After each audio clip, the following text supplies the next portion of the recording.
My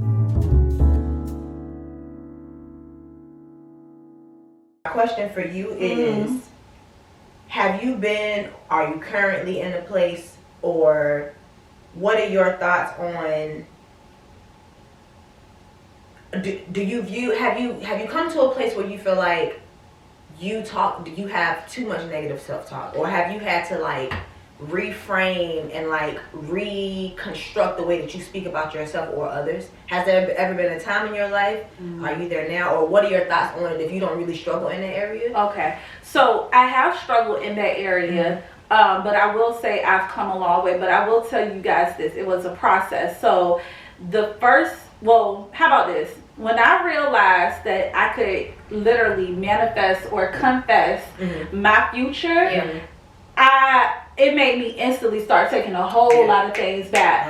I do believe, because I'm very spiritual, I believe that our words are spirit, and I believe that people don't understand that your thoughts are too. So whatever you think is going to essentially come out of your mouth, and you're going to convey that out. I think a lot of people take for granted how like legit that is. So I believe in the law of confession. I know some people may call it manifestation. I believe in the law of confession. I believe that when I confess my sins, God will forgive me. But I also believe that when I say you're stupid, you're dumb, you're going to always live in lack, you're going to have a lack mentality, I believe God can give me exactly what I ask for. Yes, he will. So I've learned to only confess what you really want to happen. And if I have a thought that is not productive, then what I'll usually do is I will not, I won't throw the thought away. I'll get my journal. I'll write why I'm having this thought so I can do the introspection. But then I'm going to have to like turn that into a pro-social behavior. So let's go on ahead and start reframing that thought. But in the past, especially growing up being bullied, a lot of the times I would, hear so many negative words and I start to believe it. And I did. I think so. Y'all. Man, listen. Shauna, it's so funny. It's so funny that you said you don't really hear me talking negative about myself, because I don't. But, bro, the devil plays on my mind. Come on. A weekly Talk about basis. it. Talk about it. And it's crazy, dog, because I feel so emotional saying this, but usually my breakdowns are usually because of my own thoughts. It's usually not, it's kind of like a mix of what both of y'all said. So like, sometimes it's people saying stuff to me and like I internalize it. I'm literally like a sponge. Like I soak in everything. So it's usually a combination of me internalizing stuff, and then it's almost like my mind be giving confirmation to stuff. And I just be like, but bro, when we decided that was true, that really, Talk about that. So for me, I really like in my weakest moments or times where I have like broken down, it's literally been because I have just come to some conclusion, some way, somehow, between my anxiety and between the situation, that either that thing is true, that thing is going to happen, that thing is very real.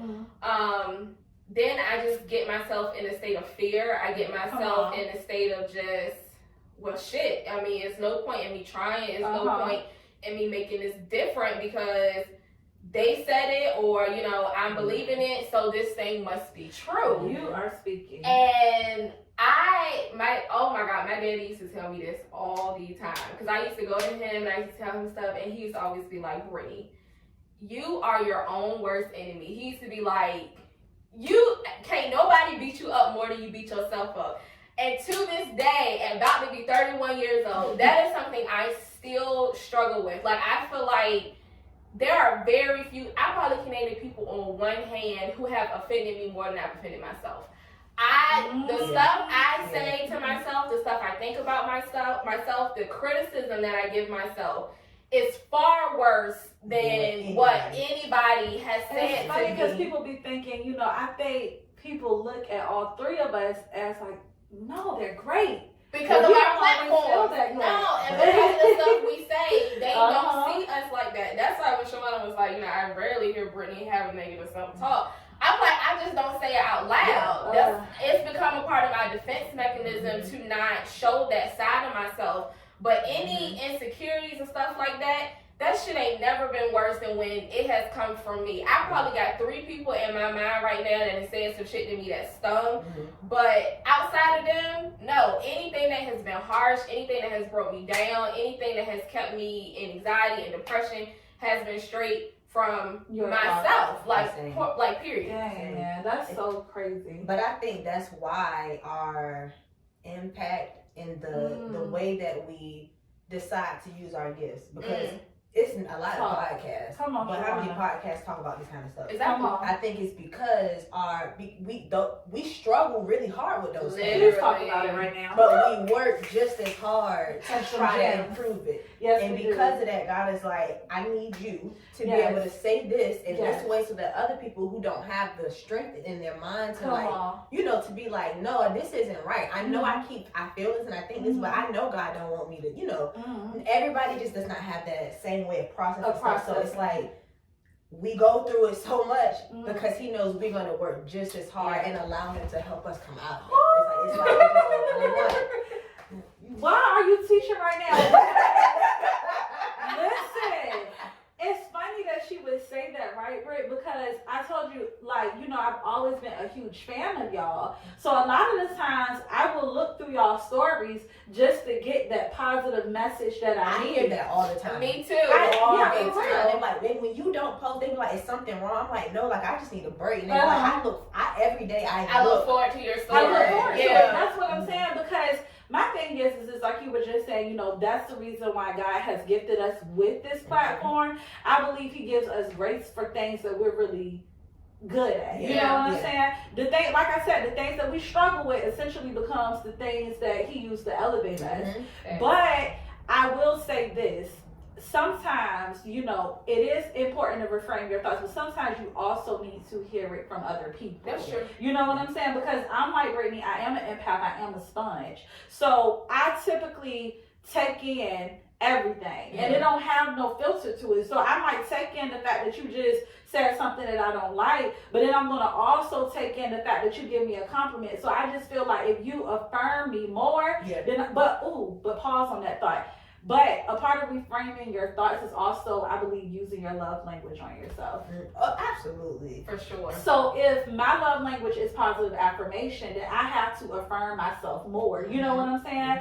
And that's why I said, that's what keep me going with doing the podcast. And that's why I get so excited about stuff like the Brown Skin Blueprint, because I feel like, okay, this is my opportunity to connect with like-minded people. And we can affirm each other. You know what I'm saying? So I love it. I love that. Yeah. So again, that was a lot. And that segue though, self-doubt. How like you said, you keep going in spite of because you just know the importance of it. And I think too, this isn't about self-doubt, but I did want to say, because you was like, you need those words of affirmation. That's looking at reframing who you're around too, like who you connected to. Because you shouldn't even have to be combating. Consistently somebody speaking to you negatively. It's like, okay, this connection might need to be severed then, because I shouldn't have to constantly work this hard to combat my thoughts because of something you saying to me on a daily basis. Lord have mercy. So that popped up to say before I keep rolling over, like, make sure you're not constantly surrounded by people that you have to keep reframing. Like, well, I also, I know we about to segue, but just to add to that, I also have to find myself, understanding that the times that I doubt myself the most is depending upon who I've been around to feed me so much doubt. I don't know if y'all ever had a situation where people have told y'all, I wouldn't do that if I was you because, and it was always 1,001 reasons why they told you they wouldn't do it. But then every time I just kind of acted out on my own. It worked out fine. My thing is that, people, I always say this, perception is reality. So people perceive out of their I hate to say effed up perception of reality, But their skewed perception of reality. Yes. You know, a lot of people are thinking out of trauma. They're thinking out of low self-worth cups. They're thinking out of deficits in themselves and just what they've been told. So if you take somebody who has a poverty mindset, of course they're going to never tell you to invest because they have a poverty mindset. So my thing is that I have to learn, a part of reframing your thoughts is learning when you need to just make a decision on your own. Yeah. You cannot always depend on who's around you to validate your decisions because some of the best choices are made out of just taking that risk and just saying, you know what, I'm going to do this despite of. Very much so. Yeah. Oh, you said Oh, you did that. I really think that, I don't know, because Shawana be joking me about this. What you mean? Because I sit on stuff. Like, I am like an overthinker. So I'll sit on stuff. Then out of nowhere, I'll text Shawana. I'll be like, yeah, so I did. I'm gonna call you like So you did what? She'll be like, yeah. I'll be like, yeah, I did. I just did. I just did something that she had been like sitting on, and then it's like I'll just get this like. I get a Shawana in my life right I now. get this random. Well, you got it. I get this random like burst of either inspiration or impulse, and then it's like I'll just do it. So really, when it comes to self-doubt, it holds me back a lot. People don't see that because people who've like known me, especially from like high school and stuff, you would never think that. Like, honor roll student, I got 3 degrees, like I'm married, like talk about it. I have had a lot of good, a lot of blessings happen in my life, but anything that's huge, I can tell you at whatever point I was at, I can tell you a whole lot of reasons why I was like, this ain't time. Nah, I ain't gonna do that. I won't try to buy a house when my husband was. We was going back and forth about that. The only reason we have a house today is because he was like, Brittany, how about you just go see the houses and I'll do the paperwork side? I was just like, I just feel like it's too much. If it weren't for him, I would not have a house. My husband wanted to be with me. I didn't want to be with him because I didn't want to mess up our friendship. So I had self-doubt that I was going to be able to not only sustain this relationship, but that somehow it was going to severely alter what we had, which it has not. It has made it greater. My daddy didn't want me to get married when I got married. I was in grad school. I was in my last year. He was just like, why you can't wait till you graduate? And I was just like, I don't know. We trying to get married right now. Like, you cramping my style. But because I appreciated his opinion, I was just like, maybe I shouldn't get married. I did it anyway. I don't regret doing that. I didn't want to go to grad school. I kept saying, nah, I'm good. Like, maybe I need to take a year off. And my daddy kept telling me, if you don't go now, you're not going to go back. So I was like, all right, bro, I'm compromise with you. I said, I'm going to apply to one school. If they let me in, I'll go. Here coming off a state ass and an acceptance letter. So that's why by the time I was 23, I had 2 degrees. So there were a lot of times people see me accomplish certain things, but most of the things that I've done, I had to push myself because in my mind, either I didn't feel like doing it, it wasn't time, I was just tired, or I just kind of felt like, Brittany, are you really going to be able to do that with what you got going on? So I've always had self-doubt. It's usually just been I just be having a leap of faith, or I just be like, oh, shit, I'm going to just go ahead and do it. Or, like Shawana said, it really, the people around you can really make or break you. Like, literally make or break you. Ooh. So when you got somebody in your corner or somebody like, just do it, like, just try it and see what happens. That's my mama line. Brittany, just try and see what happened. Or, you know, she'll say, you done good with everything else. Like, why would you think anything different? Self-doubt has played a big role in my life, but because either I had somebody there to push me or because I got a random whiff of impulse and inspiration, I just pray and just be like, all right, God, like, I'm about to like really do this. Like, let's go. Yeah. But people see me one way, but no, I like to this day battle self-doubt. And I used to hate that because it was the same with me. People, because they just see me doing, they don't know behind the scenes what I go through to And even it's get so to that inspiring. point. Yeah. Right, and I just be like, yo, like, please don't ever put me on a pedestal, because the only difference between me and you is the only difference, and don't wish that you had what I had. I'm telling you, if you knew, Oh, Jesus. let Why it y'all come trying to to you. take this conversation? Let it come to you the way God trying to give it to you. Because if you go to my route, you're gonna be like, what kind of message? No, because no. But I say that to say, I tell people the only difference between me and you is I just don't quit. I feel everything that you feel. You're not wrong and you know, in this doubt or whatever you're feeling. I just don't let it stop me. That's it. Yep. That's it. And I don't know where that darn well, I do know my trauma. I think my trauma has like been my resilience. Because I had to survive, so it was just like, you gotta do good. That was my thing. So I just don't give up. Whoever is listening, like, you're gonna, Nipsey Hussle said it best, you're gonna experience every single emotion going through trying to achieve something. It don't have to be like even goals in life with family. You're gonna go through every emotion. Just don't give up pressing towards what it is you want to go towards. Just don't give up. Man, okay, so God, what is wrong with y'all? Why y'all had to make me think so much? I'm feeling away because I got like 3 things to say right now, and I gotta tame my ADHD a little bit because I'm like, okay.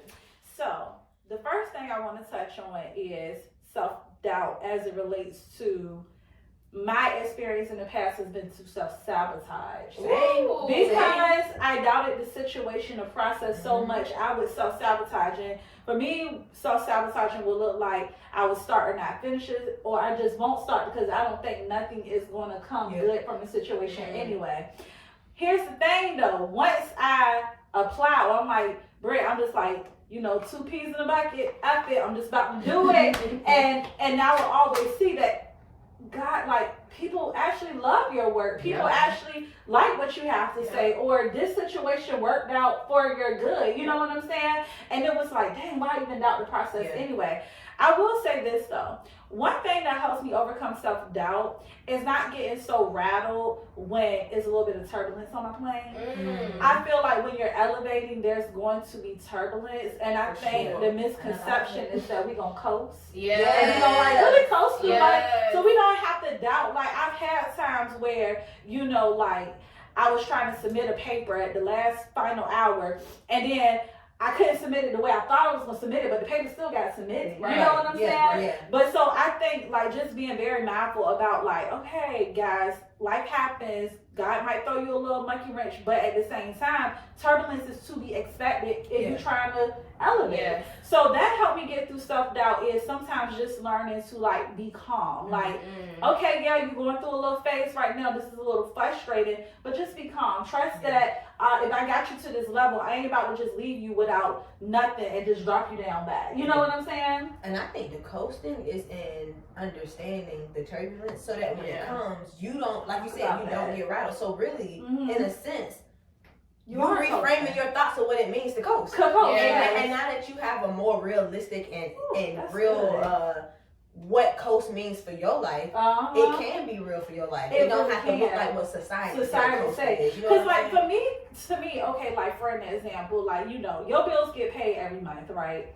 You might not be able to travel 3 times a year, but you're coasting because God has supplied that need. Right. So I feel like actually the only way to overcome doubt is to step out on faith. There you go. I don't think that I think if you never jump off that limb, then you're never going to be able to overcome that. I was telling Brittany, I think you was trying to get everything set up earlier. I said when we were about to record, I was just like, y'all just got to push me off the plane. Because I'm the type of person who I get very, very anxious just standing on the plane. I'm like, should I do skydiving or should I not? Well, I'm going to tell you one thing. If I don't just skydive, I'm not going to skydive. You know what I'm saying? So for me, how I overcome self-doubt is you just have to do something. If you don't do anything, you're going to always be in your head and you're going to doubt.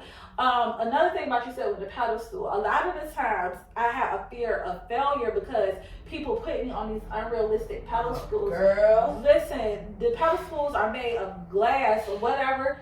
have you those things break. Girl, I don't want to be on a pedestal. No. Take me off of that, because I feel like essentially a person breaks under too much pressure. For sure. You know what I'm saying? Like, just make me into a diamond. I feel like pressure makes diamonds and can also burst. Yeah. You hear that in songs, right? Yeah. So my thing is that, like, let me go through my experience. Don't put me on a pedestal. Don't make me life so feel free for me, because that has been also a part of my trauma with being in smaller classes, you know, hearing like you're dumb, you're stupid. So I felt coddled. And a lot of the times, you know, people would be so surprised when I could do something that I was like, why are you surprised that I can do something simple that everybody else in the world could do? You know what I'm saying? So for me, just let me do it. Don't be so fail free, because being fail free has caused me to be afraid of fail. When J. Kim said trauma, I think that is what a lot of my, I don't want to say self-doubt, because my parents instilled a lot of confidence in me. I think mine is more so because my half-sister is still abusing substances. I had a lot of pressure on me to not be her. And if I ever feel like, if there was ever any error I can say my daddy had in his parenting, it would be I had pressure to be better. Not that he said it, but just from the disappointment, watching him going through the parenting woes, watching him beat himself up for what he did with her or what he did with me, it was kind of like, okay, Brittany, you cannot do that. You have to be better. So I think for me growing up, I think that's why my self-criticism is so bad, because that's where it originated. So I tell people all the time, you better off lying to me than you are disappointing me, because I watched how my daddy deal with disappointment. I deal with disappointment the same way. So I think a lot of my, Brittany, you gonna have to do that. Brittany, you gonna have to finish that. Brittany, you're gonna have to make that happen. It came from me just hearing, you know, the negatives about my sister, her not being able to, you know, fix it, get it right. My daddy not being able to get it right when he was such a young parent. It kind of just put me in this space of, you don't really have no opportunity to fail. Like, you just, that ain't your lane. So getting older and kind of me realizing that I really had to learn to kind of have grace for myself. And just knowing, like, Brittany, you're not gonna get everything right. It's gonna be some stuff you're gonna have to learn. It's gonna be some stuff you're gonna fail at. But I really had to figure that out, because for a long time, I really had the mindset of, you can't fail. You don't have that choice. So and it's not true. You were essentially like feel free towards yourself. I feel like that is like a thief of joy. It is. Because failure is so it sounds so cliche. That's how natural it is. It's like one of the most natural things that we're ever going to go through is we're going to fail. I think that fail-free mentality though is really aiding. Like, I think social media, as good as what it's good for, I feel like it's really aiding that thought process. Because it's teaching us that we don't have seasons, that we don't have, you know, seasons in life where you're not going to always be on, you're going to be depressed and all of this stuff like that. And it almost makes me feel like, dang, so people don't believe that, you know, you can have a good season. That's what makes the win so bomb. Literally. Is when you came out of a turbulent season and you come through and you conquer that situation. So, yeah, I'm with you. I second that, Rick. Come on now. Oof, that was a lot. So, You processed a lot. yeah, it really did. Okay, so for y'all, moving to helping other people with either reframing their thoughts, or what advice would you give others when it comes to if they feel like they're stuck in negative self-talk or they're stuck in self-doubt? Like, kind of getting out of that and moving past it. We just touched on it a little bit, but if you could give like pointers or things you feel like work for you, what would you say has been like your, okay, let me get out of this? So I'm gonna say, because majority of the time, the people who struggle the most with that are the people who are the most caring and giving to other people. Come on. I will ask you to ask yourself, what warrants you to feel like you can be that much of a compassionate and loving and caring person to everything and everybody around you, but think that you yourself don't deserve it? Why would God gift equipped you with the ability to be that way.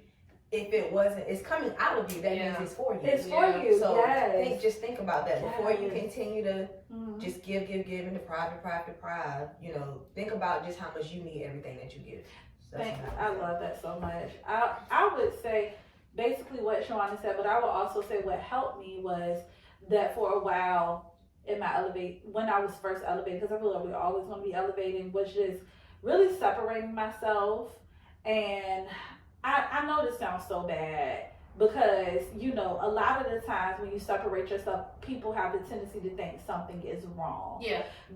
I even thought something was wrong, especially when you battle with depression and things like that. It's not the best to isolate yourself, but I had to because I had to get out of an environment that wasn't conducive for me to reframe my thoughts. Like, you know, working in mental health, we're taught that if you really want to help a person, you got to take them out of the environment that's triggering them. So that was my situation. I had to get out of negative relationships. I had to get out of friendships that served me no purpose. I had to get out of the job that wasn't aiding to my future because it was keeping me in a low place. And it was keeping my thoughts low as well. So would you say analyzing your environment before you can even do that, because I feel like it serves you no good to be saying positive affirmations every day, and then your spouse come home and he or she says something negative, and it's like that's re-trauma. Like you're re-traumatizing yourself. You know what I'm saying? Especially if you dealt with stuff like that. Like you said, most of us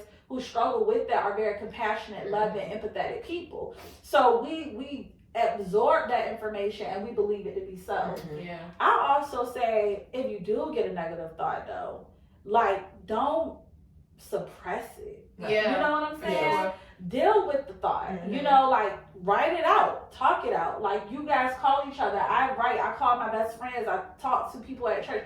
I have to do something with the thought. I go to therapy because if I don't do something with the thought, I might say the devil is a liar. Okay, he's a liar right then, but that thought will come back. So what you gonna say then? Right. You know what I'm saying? So I just feel that we need to, you know, actually deal with it. Look at what that looks like, introspect, and then, you know, then replace the behavior and then go with that. I agree.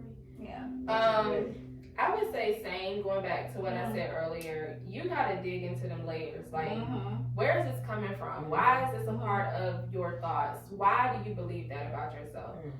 Two, a lot of people that I know that deal with a lot of like negative self-talk, a lot of pessimism, there's comfortability in that. Yes, it because you won't, you know, you don't have to experience the pain from growing. Like, if you think about just being in therapy or when you talked about some of like your worst moments or your worst times and growing from that, it's like it hurts. It doesn't necessarily feel good to, you know, bring up these emotions, talk about your childhood trauma. It doesn't feel good. But I feel like because people like to avoid stuff like that, it's kind of easier to sit there and just be in it until, you know, it basically to be a victim, to be in that state of mind. So I feel like people have to understand, like, it might not feel good for a little bit, but once you cross that bridge, it feels amazing to not be in that space no more.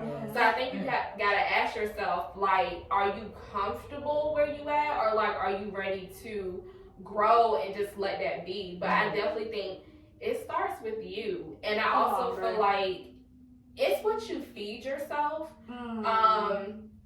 This is so crazy because I don't think I've ever told nobody this. So, y'all probably see my story. Everybody who know me knows, like, Rihanna is, like, my favorite person in the whole world.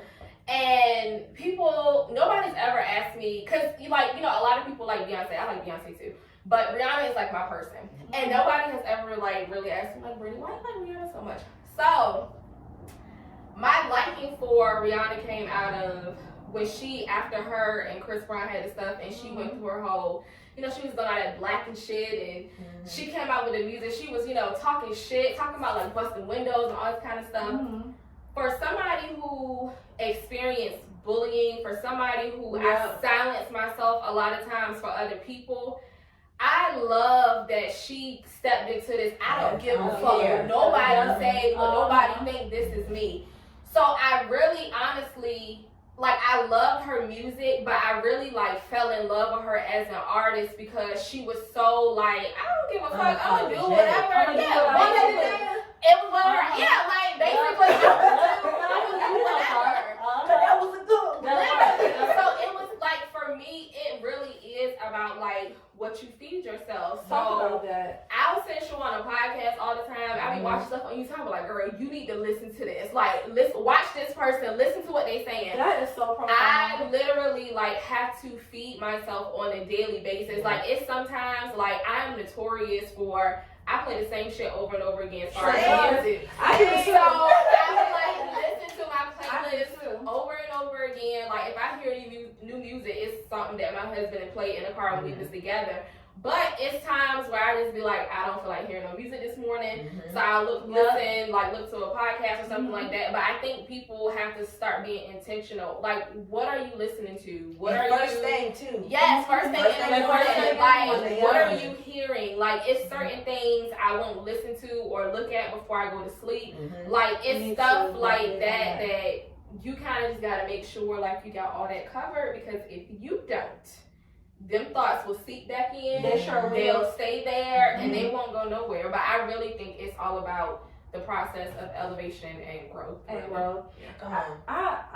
do want to say that what you feed yourself on all levels too, and I'm going to say why that is so important is because a lot of the times, you know, like depending on what you're listening to, like I don't know about y'all, but like if the Megan Thee Stallion song come on, like my foot goes harder on the gas. That's a direct reflection that my body is reacting to that. But I will say that because I'm serious. I'm like, why when the Hot Boys song come on, like I just been like sped up on the gas, or I'm listening to like, you know, something crazy, I get more hype. You know what I'm saying? It does something to your spirit. So that lets you know that our spirit is dominant. That's what I'm saying. So you gotta feed your spirit, and that's how you refrain your mind. So that's all I was gonna say. I love y'all. I think that Same, love you, girl.